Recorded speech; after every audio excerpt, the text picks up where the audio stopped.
It's time to rip the cover off what really works to ditch addiction, depression, anger, anxiety, and all other kinds of human suffering. No, not sobriety. We're talking the F word here, freedom. We'll share straight from the trenches what we've learned from leaving our own addictions behind and coaching hundreds of others to do the same. And since it's such a heavy topic, we might as well have a good time while we're at it.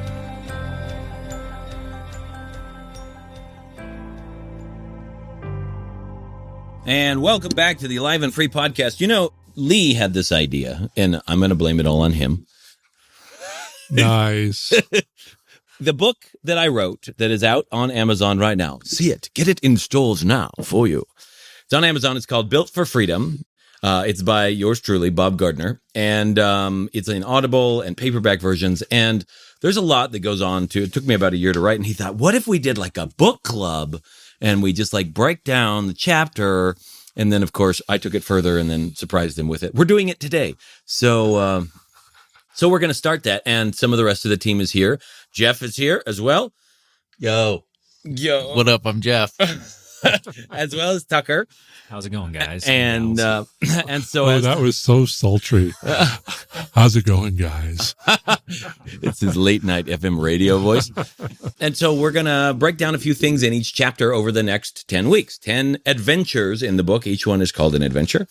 And this first adventure is a dot on the radar. And I figured, Lee could take it from here.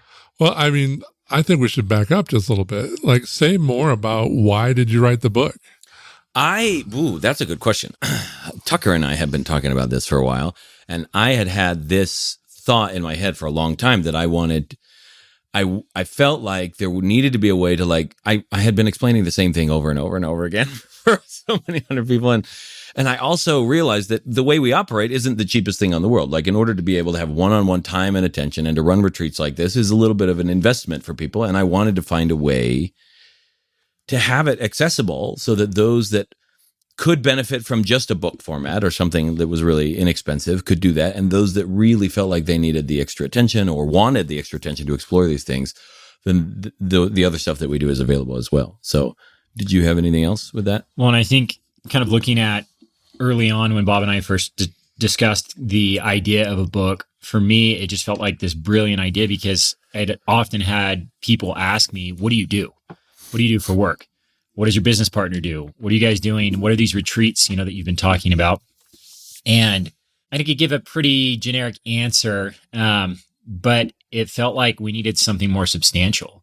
And so I started talking to my parents and family and friends a little bit more in depth about what it was we were doing, and just thought man, if we had something that kind of covered the range of all of this incredible stuff that we've been doing inside of the retreat space, the online programs, that we could just hand to someone. If you really want to know what we're doing, really look at this for yourself and explore this, then here's something that will give you a really good sense of what that looks like. Yeah, and it also became a way, I think, for, as we were talking about it, a way to the people that have come to retreats, they don't know how to describe this. They don't know how to explain it. It's it's an experience beyond average normal day life. And they've got to go home and talk to their family about it. And all they talk about are these weird, odd little bits and pieces that don't make any coherent sense to the family. And they're then their parents look at them weird, or I was like, what are you doing this breathing thing for? And then it ended up being a little hard for them to explain it. And so this also became something pass this along, just hand them the book. You don't have to explain it. Then you can just share your experience of it. Yeah. And for me, whose job, a lot of my job is talking to people on the phone about what we do. It's been a real change since the book's been out, talking to people who've had access to it about the body-based approach and things like that. It's when I talk to people before, they're like, oh yeah, I've tried exercise before, or things like that. It's which is not bad. I'm not laughing at exercise. It's great. Yeah. But just being able to have these conversations with people after they've read, oh, okay, it's not about just exercise, but it is about the body. So it's been a real help for my job. Cool. Maybe a little bit more housekeeping stuff as well. People are going to get the book and look at the cover, and they're like, what's this all about? You want to tell us the vision behind the cover and what's happening there? Yeah, I can tell you a little bit about that because I kind of designed the cover and drew up the guy on the cover and everything else. It's sort of in some ways it's whimsical, but it's also anatomical. I didn't want it to look like this is a body-based approach. Everything we're doing, everything that I've ever seen anywhere else eventually seems to lead back to if you handle the body right, then all the rest of it goes away. And so we have this title, Built for Freedom, which has been the sense of things ever, that we were born this way, that our bodies are made for freedom. So how do I convey the idea that the bodies are this way without turning it into an anatomical diagram and without making it super serious looking? So it's kind of a cartoon figure, but there's organs that are relatively, accurate in terms of their reference to anatomical structures, except for the heart, which is just a doofy heart. And behind it is a cloud. No, the guy did not fart. Okay. It is an ink stain. And in the book, I reference Rorschach ink block tests, and that's later on in another chapter, and we will get there on another week. But that is a personality test that, was used to kind of determine a couple of different things that we'll talk about in the book. And so I wanted to reference that as well, because in the end, the message behind that little part is like, there's actually nothing wrong with you. Well, I think the other significant thing on the cover is like there was a time that you were known as the porn guy or the guy who works with guys who struggle with porn, you know, and the cover says it all, that this isn't just about that. It says adventures through stress, anxiety, depression, addiction, trauma, pain, and other in our body's innate ability to leave them all behind, which I think is significant because the issue really isn't porn. Right. Or depression or anxiety or any of those things. It's really boils down to something far more fundamental. Well, I personally, I think I bought 15 copies and they were gone before like all my friends were like, I want one of these. And I'm like, yeah, here you go. And one of them just took it and I was like, that was $15. Wow. Okay. So, I want to get into this and I just want to say, like, if you haven't bought the book or gotten the audio copy, the audio is just very entertaining and moves along very quickly. Except for in this first chapter, Lee has a beef with it. What's your beef, Lee? Well, my beef is that my story is in here, and he's relaying the conversations that him and I had, and I sound like a 120-pound effeminate 13-year-old, and I'm a 6'10", 300-pound man. And that has nothing to do with your voice. Judge the voice here. It's been an ongoing joke ever since I recorded between us. I'm not bitter. But I'd say, all jokes aside, as someone who loves to read a physical copy of a book, this is one book that I would highly recommend the audio because it is in Bob's voice. And all jokes aside, the difference in the voices and everything that's going on there makes the book really entertaining to listen to, but it's also engaging, especially with the content. There are parts in here that I think, wow, this is something I've never explored before, but in a way that's inviting and wants, at least for me, to keep listening and engaging with the content that's there. That's easy for you to say. He talks about you at the end of the book. He doesn't use an effeminate, or at the end of the chapter, it's not an effeminate voice. I only have so much range. Well, I don't know if I've ever told you this, but I'll say this, that throughout the book, especially in the audio version, because you can't do it in a book you're reading, there's sound that comes in the background, and then there's a poem that's read. Yeah. And this poem that you start out the chapter with, Another Traveler, from the beginning, since the first time I heard it, is one of my favorite poems of yours. It just so easily matches the original poem, and it's clever and it's insightful, and I just love it. It's really great. Yeah, I think it matches my story pretty well. Yeah. So that's great. So kudos. I love that. And even as you read it, I was like, oh, yeah, this is great. So a dot on the radar. Yep. We start out with a story of Guppy Gardner. Mm-hmm. And, so I know this, like whenever pilots get their nicknames, it's attributed to some experience or something funny that happened. So where did Guppy come from for your dad? Yeah, no, this is funny about nicknames. By the way, they're called call signs in the Air Force. And I didn't put this in the book. I was trying to figure out how to work it in, but I can't be like super serious and dramatic and whimsical at the same time all the time, I guess. There were a couple of call signs that ran around the squadron that he was in. One was Zippy the Pinhead.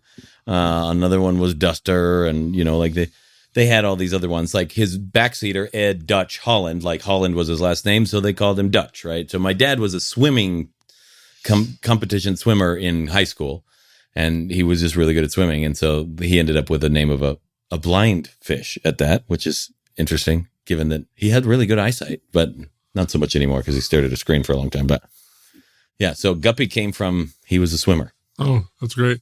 And you haven't read the book yet, or if you have, there's a lot of stories throughout the book that refer to flying or an incident, and we'll wait to get into that with a flight.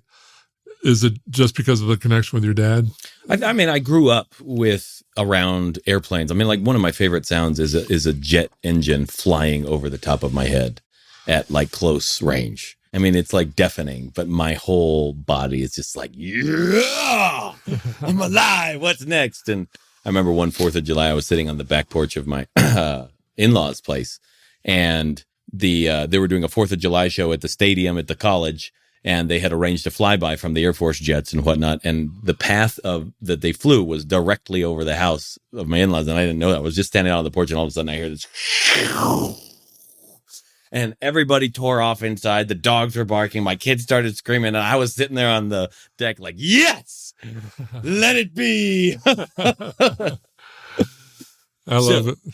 So the main thrust of this and the pilot stories in general is, it started out with, and I go into this in the book a little bit later, but I had run into a story of a plane crash. That when I looked at it, I thought it was a nice metaphor at first. And then as I looked into it, it got deeper and deeper and deeper. And that's New Zealand Flight 901. And it was a plane crash with all of these different discrepancies and errors along the way. Now, the reason I started this way, because I felt like it was a great metaphor for what's going on. We're dealing with flying instruments. Pilots go through a lot of training to learn their flying instruments. But if they are given faulty information or they don't know how to work their instruments a certain way, everything goes haywire. And I thought, here's the human body. And there are certain flying instruments, so to speak. And if you don't know what they are, you don't know how to pay attention to them, then the human body can go into massive distress. You can get into diabetes, not the genetic kind, just the regular kind of type 2 diabetes. You can get into depression and anxiety and a whole bunch of other kind of mental psychoses and all kinds of other things just because you haven't worked with the body in a great way. And partly because that's not common knowledge in today's society. So I didn't grow up with my parents understanding diddly squat about the body other than work out, it's good for you, do some cardio, play racquetball, have a good time, but you should do something physical. None of this around like how the body's actually tied to psychology. None of this around like where these things come from, what emotions are, none of that. So because I wasn't given the instruction in the flying instruments, I flew into a bunch of buildings, not the Twin Towers, other buildings called my life's problems. Okay. We would call them addiction and depression and all the other stuff. So I had a lot of plane crashes in my life, and only because I wasn't given the training. And as soon as I started figuring that out, suddenly I could fly. And I liked the idea of comparing that to the experience of flying when you do know what you're doing. It's the same instrument. It's the same machine, but given the knowledge and given the experience, suddenly the experience like changes dramatically. That's great. I one of the things I love, I mean, I got to know the story of this process a little bit better, obviously through the book. And there's I thought I'd read everything in the book multiple times as you went through and wrote it and all that. But I don't know that I knew about the kind of the beginning of it. And there's this section here. It says, on the outside, I look like a charismatic, intelligent, talented young kung fu teacher. Someone with all the supposed potential to do great things in the world. On the inside, I'm a mess. Anytime I didn't have anything to do.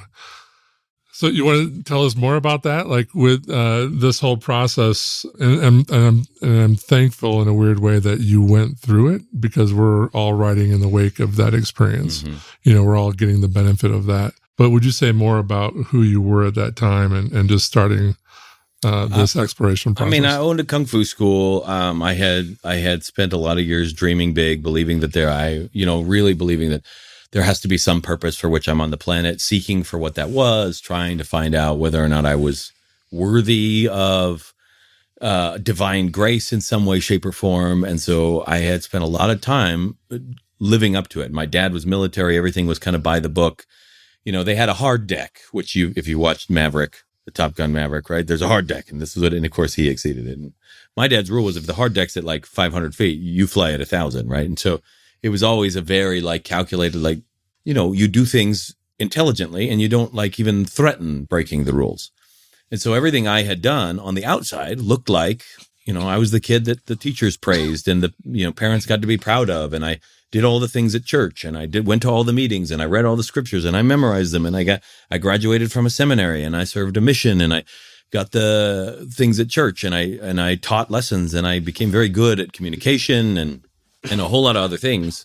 So on the outside, I looked like this kind of gutsy little entrepreneur, kung fu teacher with like multiple degrees, black belt, and like, out there, like not normal society, not a regular day job. And so people were intrigued by me, by my experience and stuff, and had a great time. And I was teaching people great things.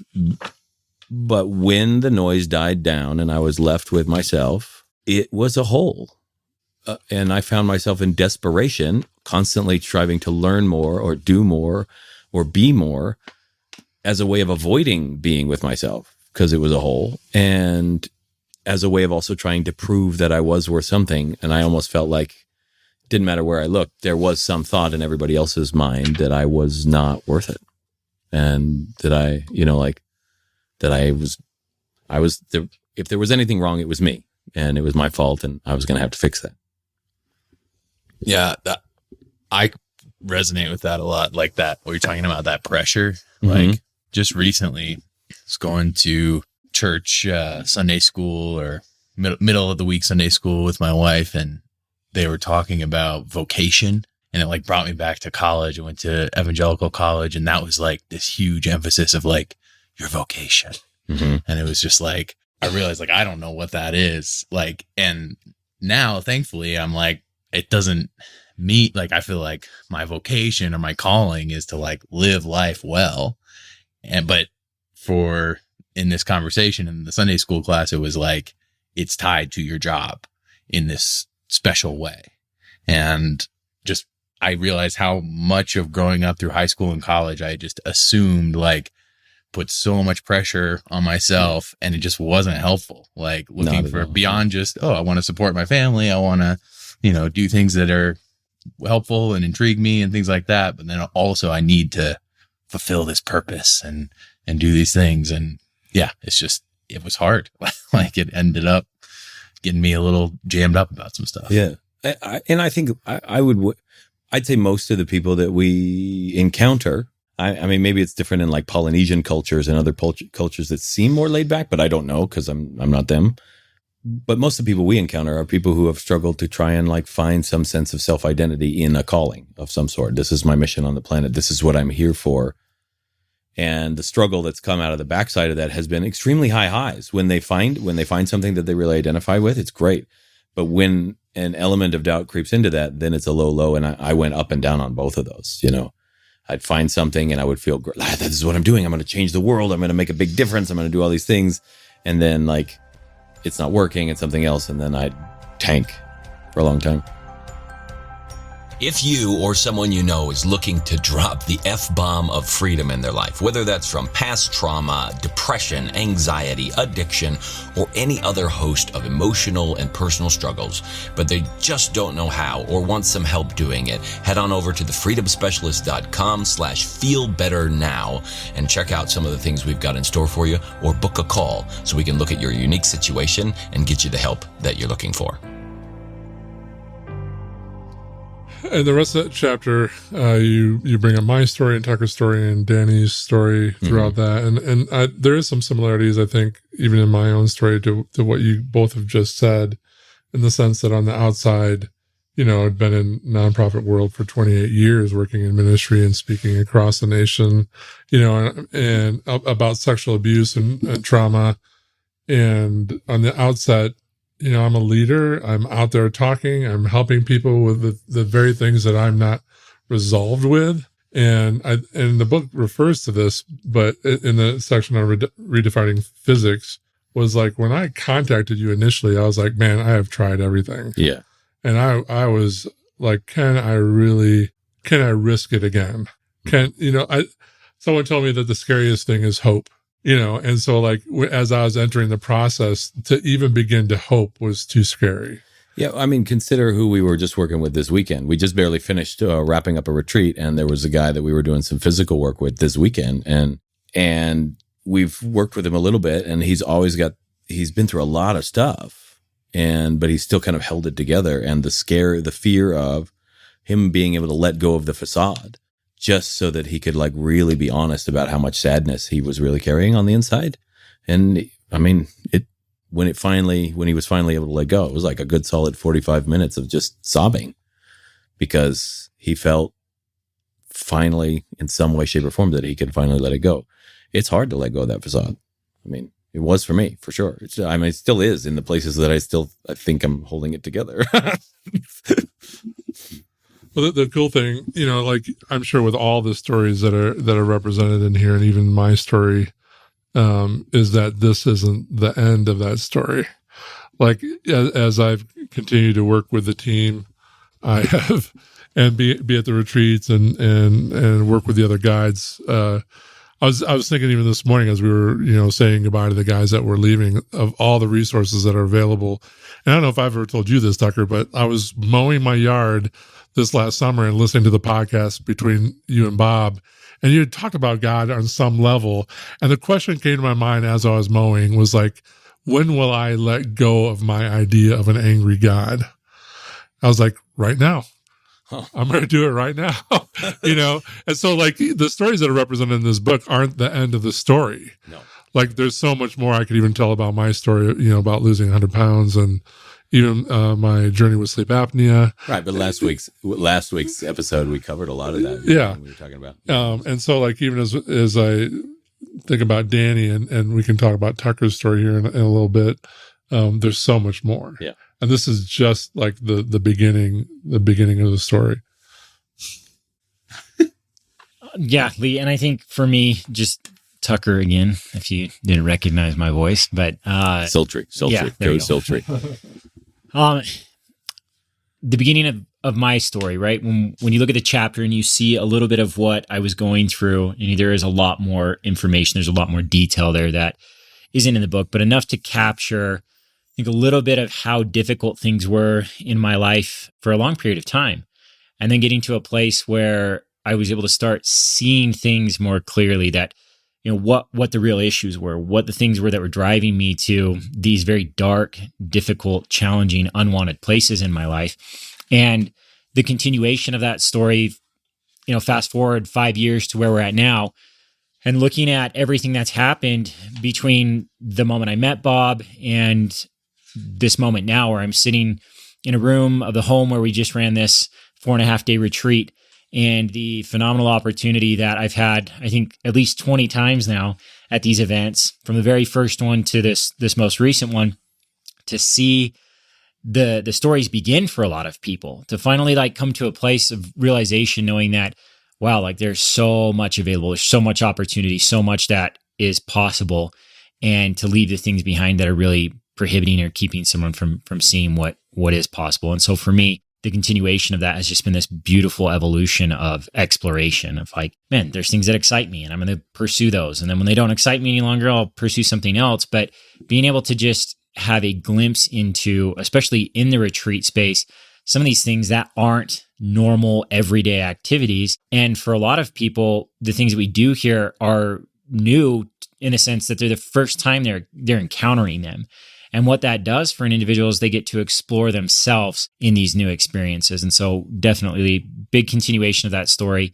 The event for me, the first one, and then the subsequent events after, they always feel like kind of this new foundation, not of settling, but of a new way, a new opportunity of looking at life and what's possible. Yeah. A couple of key highlights in the first chapter, like for those of you listening, that even in the first chapter, I'm trying as much as I can to give as much instruction and help along the way, but I did consciously decide to write all of this in storybook form. Like, I consciously decided not to write it as a how-to book, because I realized that I myself, when it's a how-to book, I tend to skim through a lot of the pieces and I don't want to do the steps, and then I would get overwhelmed by the steps. And most of the people who are stuck in anxiety or depression or stress or all these other things, they tend to already be overwhelmed. Some of them don't even want to get out of bed in the morning. And so I'm like, well, like I don't want to overwhelm them with 300 pages of, okay, and then do this, and then do this, and then do this, and this, and this. So we built our programs that way, and I wanted to build the book that way. So everything is written in this kind of storybook mentality. Like it's an adventure story. And if that's all you do and you get to the end of the story and you start to feel like there's some hope, then a change has happened. But along the way, you could, in this first chapter, for instance, follow along with Tucker. And so the breathing that I describe with Tucker, I tried to describe it in as clear enough detail so that someone who's reading could do what we call the breath switch. And that is, it's very similar to sort of a Wim Hof kind of style breathing, 100% fill the lungs all the way and breathe out and relax, and then do that for 3 minutes, and then all the other stuff that's in there. So if you're reading and you're heartbeat. like, well, what? Feel your heartbeat. Let the body do it down. Let the body do what the body is capable of doing. Yeah, Yes. Wim Hof rules. Also, book, as long as we're doing a book club, Sure. talking about the style of the writing, talking Sure. about how it's a story, not a how-to. Like the sentences in this book rule. Oh, Like it's like I was talking to my wife about it. It's like in my language arts book, it's like you learn, here's this part of a sentence. Yeah. Practice that. And then at the end of the language arts books, you put it all together. yeah. And you get these paragraph long sentences that are like super complex. It's like, yeah, it's some there's some sentences in here. It's fun. I have sentenced you to a life of reading. And there's some short, like, sentence fragments in there. A lot of those. A lot of alliteration. A lot of alliteration. I tried to make it playful. Yeah, Bob's having a good time here. Yeah, It's fun. I mean, I wanted to be whimsical. I wanted to enjoy the process of reading and reading it out loud and having to read it over and over and over again to the people who had to go through that. Well, and I think it's completely appropriate in the sense of like we look at addiction and trauma and all these things as such serious things. Yes. Like they'll never be overcome. And the playfulness of the way you've written the book and the way you read the book, I think is appropriate for how easy it is to actually overcome some of these things. It really is. Yeah, I mean, it really is. When I'd say that it's true kind of across the board, like when I started working with Bob and going through the email content that he had written and this online program, it was super playful. And I'm talking about this thing that I was dealing with at the time, which go into a little more detail in the book with like pornography habit and depression, anxiety, suicidal ideation, like really heavy, heady stuff. And like constantly in my head, physiologically just like shut down, physically and emotionally depressed, and just dark. And so then I'm coming into this experience where I've had experience with 12-step programs, a lot of therapy, sitting in these dark emotions and just feeling like crap, probably 99% of the time. At least that's what it felt like at the time. And then all of a sudden I've got this guy cracking. really 99%? Yeah, exactly. So then I've got this guy cracking jokes and I'm like, is this okay? Like, is it okay to like make light of like some of the worst possible moments and experiences of my life? And that was the thing that really struck me as different from the outset, was not only am I reading and engaging in content that's playful, but like I'm actually engaging in physical activity that can be playful, some a little bit more intense, but like overall, just like, why would we make you go through heaviness when that's the thing that you're trying to come out of? Yeah. And so that shifted so much. And so that carries into the book. You know, a lot of the conversations and podcasts, you'll hear that. And not in the sense of like, I don't know, it is. It makes light of Because you want to make your burdens light. Right. Why not? Yeah. So makes light of some of these really heavy things. And I think that can be kind of abrupt or even abrasive at first for people, but then like it feels different. Yeah. And It's so much better. Yeah. Like coming from 12-step meetings, like you're saying, and then me coming to a retreat and just being like, yeah, it's like very consistent with the teaching. When we're in this space, there's this emphasis on, hey, the way you're sitting right now, are you comfortable? Yeah. And like, oh, no, but I thought I had to sit like this so that no one would think I was weird. And that was like from the very beginning, one of the things are just, the playfulness, like, crosstalk is allowed. There's not these, like, it's much more, you're not like, I remember in a sponsor telling me when I wrote my first step, where I like laid out all the sins of my life, he was like, you can't say jack off. That's going to be triggering to people compared to coming to a retreat. And it's like, You're like joking about that stuff, Yeah. and joking about the language that in 12 steps for me too. Like, you're in a 12-step program for pornography and sex addiction, but we are not going to say masturbation because that might be triggering. Yeah. And then all of a sudden I've got guys making sexual jokes in an event where I'm trying to deal with pornography stuff. And at first, like, and that's not the whole of the retreat. Like, I'll make I that was very like, clear. Okay, That- let's make it clear. Yeah. They come up because there's guys involved. Yes. They're not the same in the women's retreats, just so you know. Like, but Yeah.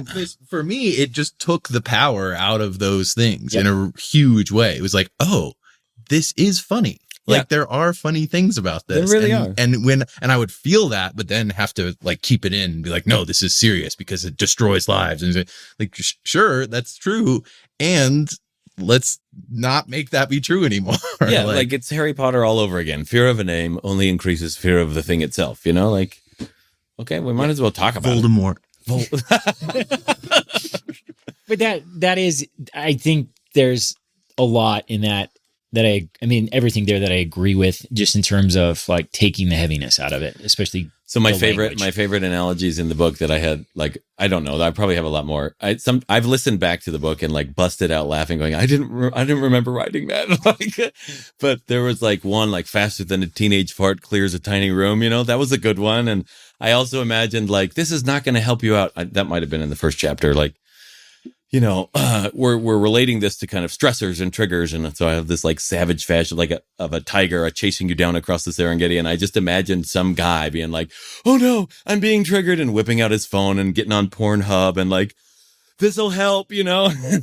And like this kind of images, I was like, let's just make it playful.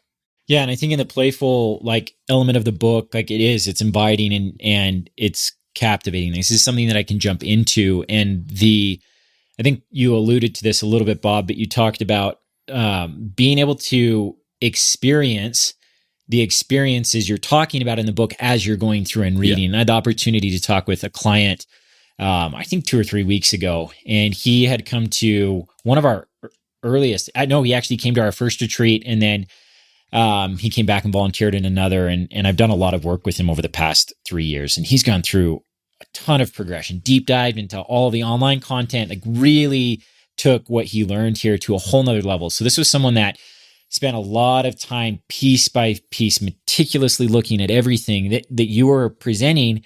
And yet, as he read the book, started realizing, like, as he was reading, that he was experiencing shifts just from reading it inside of the book. Yeah. Things that he had done, he was now again experiencing on a physical level, and taking things to a whole nother degree that he didn't even know was possible. And so all of a sudden, you know, he's reading about breathing, and he's focusing on his breathing as he's reading. He's reading about posture. He's changing his posture as he's reading. So he's having these very tangible physical and emotional experiences just reading because he had context.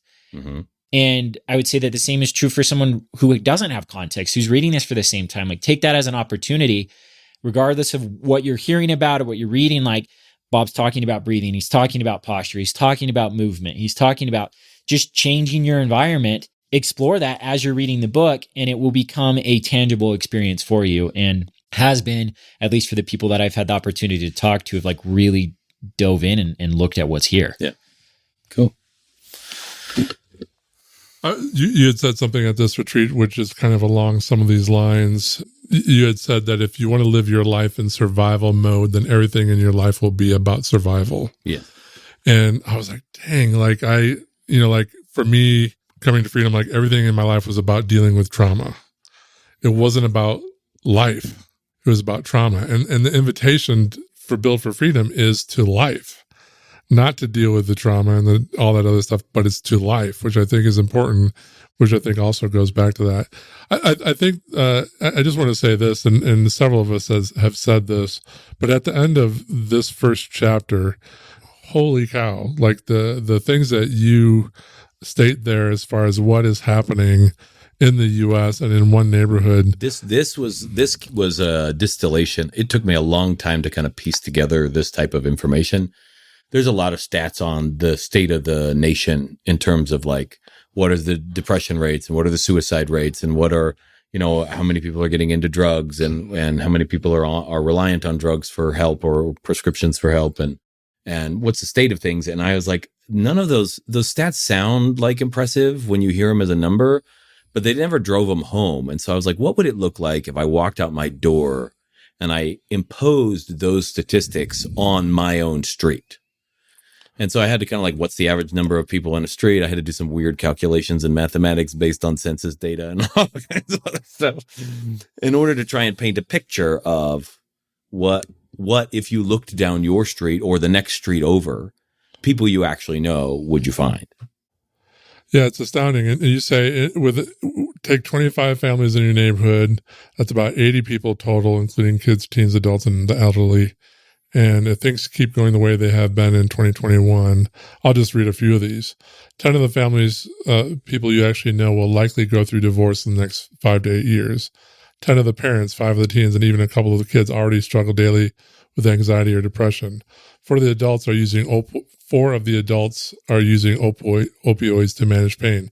And it goes on. It's just like, you know, suicide rates and kids using drugs and alcohol and all that stuff is just like, holy cow, if there's a reason to try something different, you stated at the end of the first chapter, is like, we have got to do something different. Yeah, not keep climbing up the same tree, not looking for another branch on the tree, but like, what if we have the ladder leaning against the wrong wall? And, you know, I go further and further in the book to try and like illuminate what I'm talking about by shifting the wall the ladder's on. But essentially the ladder, if I were to parse it down into one thing, is the operating paradigm is there is something wrong here and we need to just stop it from happening, as opposed to what if all of this is actually an indication that something's right and we're just using the machine the wrong way. And so that ends up our first chapter discussion as a fine ending point. You know how I knew that? Lee gave me a little wink and a nod and waved his fingers because he didn't want to use his 12-year-old effeminate voice in order to tell me I believe that. it's a 13-year-old effeminate voice. 13-year-old, sorry. Does this sound like a 13-year-old voice? He's trying really hard to be deep. Wow, that's a deep thought there. Lee. So anyway, so that's the first chapter. If you haven't read the book yet, I invite you to go do it. If you have read it, I invite you to go look back and try the breathing again from that we do with Tucker, or ponder on like what's going on with some of those things and consider the possibility. Hey, what if there's absolutely nothing wrong? What if you just haven't learned to fly your instruments? And that's it for today's Alive and Free podcast. If you enjoyed this show and want some more freedom bombs landing in your earbuds, subscribe right now at wherever you get your podcasts from. And while you're at it, give us a rating and a review. It'll help us keep delivering great stuff to you. Plus, it's just nice to be nice.